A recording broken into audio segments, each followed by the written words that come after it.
In this video, we're going to be reviewing and dispelling 5 big myths when it comes to the nutrition side of your fitness journey, right? I know when I started my fitness journey and a lot of newer trainees today, one of the biggest issues is that there's so much information out there. It's really hard to know what's legit, what's not, and so it can be really difficult to know whether you are following the proper diet for whatever goals, fitness goals you have. So that's what we're going to be going over in this video, 5 big myths when it comes to the nutrition side of your fitness journey. So the first nutritional myth that I want to dispel is this idea of superfoods, right? I'm sure you've all seen this all over the internet. It seems like there's a new superfood that pops up almost every single week. Blueberries or coconuts or avocados was a big one, spinach, kale. I'm sure you've seen some of these as superfoods in the past, claiming that if you consume these every single day, it'll somehow expedite your fat loss, or you're gonna get more fat loss, or you'll burn more calories or fat throughout the day. Something along those lines. Just know that is complete BS, right? Now, don't get me wrong, a lot of these foods are amazing. They have a lot of health benefits. They're very micronutrient dense for the most part, a lot of vitamins and minerals. So obviously, yes, they are great foods to consume on a regular basis for your health, but just know they're not gonna yield any superior or extra fat loss, right? You're not gonna burn more calories or burn more fat if you consume, let's say, blueberries every day than if you don't, okay? When it comes to fat loss specifically, it comes down to energy balance, right? Calories in versus calories out, okay? That's it. It is possible to lose body fat by eating solely junk food, just as it is possible to lose body fat by eating only broccoli, rice, and chicken, right? Both are possible. Obviously, I would never recommend eating only junk food because there's no nutritional benefit to that. You're not getting any micronutrients, vitamins, minerals, so that can yield micronutrient deficiencies, which can then yield obviously complications with your health. But just know that fat loss comes down strictly to calories in versus calories out. Okay, if your goal is to lose weight, lose fat, you have to be in a calorie deficit. So just know that these superfoods, anytime you see a claim that you'll burn more fat, or you'll burn more calories, or it'll raise your metabolism, or anything along those lines, just know that this is false, and this is definitely something that is very common, kind of still floating around out there on the net. When it comes to fat loss, you have to be in a calorie deficit. And the second nutritional myth that I want to review and dispel is the concept of fasting, and specifically intermittent fasting, okay? This is something that has gotten very popular in the last few years. Seems like a big fad that kind of everyone's hopping on that train. And actually, it's something that I follow myself. I fast 16 hours no food, 8 hours with food, 5-6 times a week, right? But not because of the reasons that it's publicized for. So that's where the myth lies. That's where I want to review and kind of dispel the myth behind how fasting somehow yields superior or extra fat loss or weight loss, because it doesn't, okay? Intermittent fasting is great for the reasons I'll touch on in a sec, but again, it's not going to yield any superior fat loss or weight loss if you do fast versus if you don't, okay? The reason why I love fasting and a lot of my clients love fasting is because it helps them adhere to their calorie deficit or maintenance a lot easier, right? For me, anecdotally, I've noticed that when I have a big carb meal for breakfast, that it kind of opens the floodgates for the rest of the day, and I become instantly more hungry. I just crave more carbs, because carbs obviously sugar, and sugar is very addicting, right? So if I have something big for like a very carb heavy meal for breakfast, then again, like 2 hours later, I'll instantly want more carbs, and kind of that lingers on throughout the rest of the day. Versus if I fast and have just my first meal primarily like a protein fat-based meal, then I can save my carbs for at night, and I won't have those cravings, or those cravings for carbs won't nearly be as intense, okay? So that's one of the major reasons why I love fasting, to help me adhere to the calorie deficit that I'm in. Another reason why I love fasting is because I find I'm a lot more mentally sharp, a lot more, my cognitive functions are a lot sharper, and I'm more focused when I'm fasted, when I don't have a lot of food in my system, versus if I have a big breakfast, okay? So anecdotally, I find that's why I fast, but again, it won't yield any extra or superior fat loss or weight loss if you do a fast versus if you don't. So just know that there are obviously a lot of benefits to fasting. Again, it can help you adhere to your diet.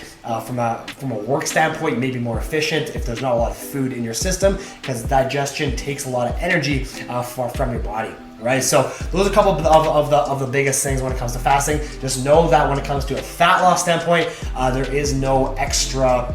It's not superior than if you don't fast. And the third nutritional myth I want to review and dispel is the concept of meal timing, right? This one used to be big back in the day a few years ago. I think it's kind of died down a little bit now, but still kind of floating around this idea that meal timing, eating certain meals, certain macronutrients at specific points in the day will net better results when it comes to body composition or just building muscle or losing fat, weight, whatever it is, right? Whatever claim it is.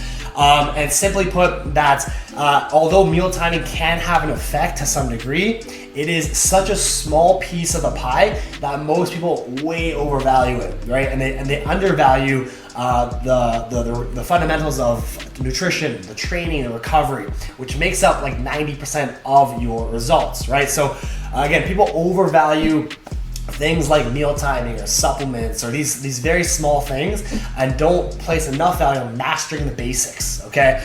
So again, with meal timing, I wouldn't say it's as much of a myth, more so it's just way overvalued. And that is because for the most part, it's not really going to change it's not going to have any big differences in your body composition or your results, especially if you're someone that's new to the gym, okay? As long as you're getting your calories and your macronutrients, specifically protein, in within that 24-hour block, that's all that matters, right? Whether you fit that in 2 meals or 6 meals, it's not going to make a big difference really at all, okay? The reason why I say it's not a complete myth is because there are, once again, I would suggest first optimizing your nutrition, the fundamentals, the basics, and then focusing on kind of the more detailed stuff that I'm about to mention. So with meal timing, kind of the best time to have your carbs is pre and post workout, right? Pre-workout, because your body easily and readily uses that glycogen from those carbs to fuel your workout, right? Your body prefers to use carbs as a source of energy. It can use it very easily. And so if you have an hour or 2 hours before your workout, your body will very easily use that to kind of fuel your workout. Post-workout, to kind of refill the glycogen stores inside your muscle. And with protein, kind of spreading that out as much as you can throughout the day. So rather than having, let's say you need 150 grams of protein per day, rather than having that all in one sitting, it's kind of spacing that out across maybe 3, 4, 5 sittings, because it is shown that if you're able to spread out your protein across 3, 4, 5 meals, you're able to enter muscle protein synthesis more frequently, which is just your body building muscle tissue, okay? So those are kind of like the biggest benefits of meal timing. But again, for the most part, as long as you're getting your calories in, whatever goal you have, fat loss or building muscle, and you're getting enough protein, you're hitting your macros throughout the 24 hours, you're gonna get the bulk of the results from that, okay? Like only focus on like those small, minute things that I just touched on with like carbs and proteins once you kind of master the fundamentals. But again, even those things, it will make such a small difference in the end effect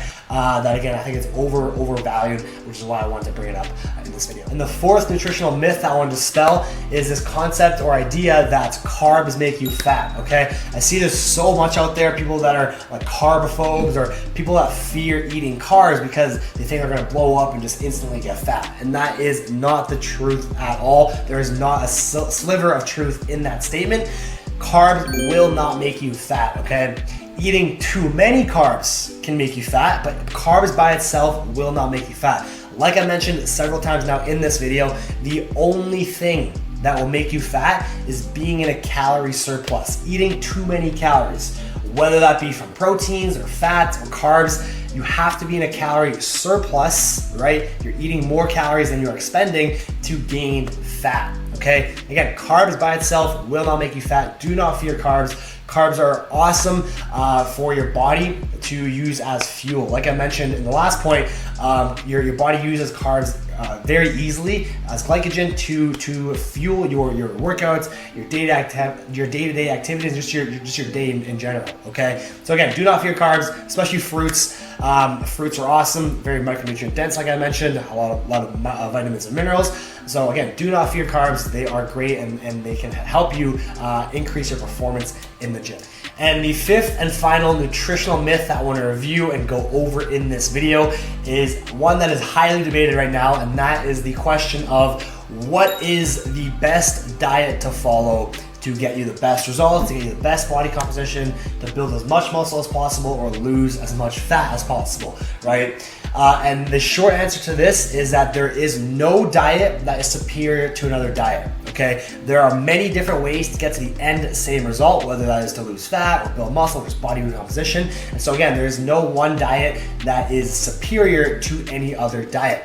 I think that the common theme in this video specifically is that calories and macros are king, okay? As long as you're hitting the macros, as long as you're hitting the calories, then you will make the progress that you're after, okay? Calories are king. Calories is what will determine whether you gain weight or lose weight. Macros is what will determine or help determine your body composition at that weight. So as long as you hit those numbers, you will make progress regardless of the diet that you follow, whether that be vegan or vegetarian or keto or Atkins, whatever it is, you can lose fat with all those diets or build muscle with all those diets, okay?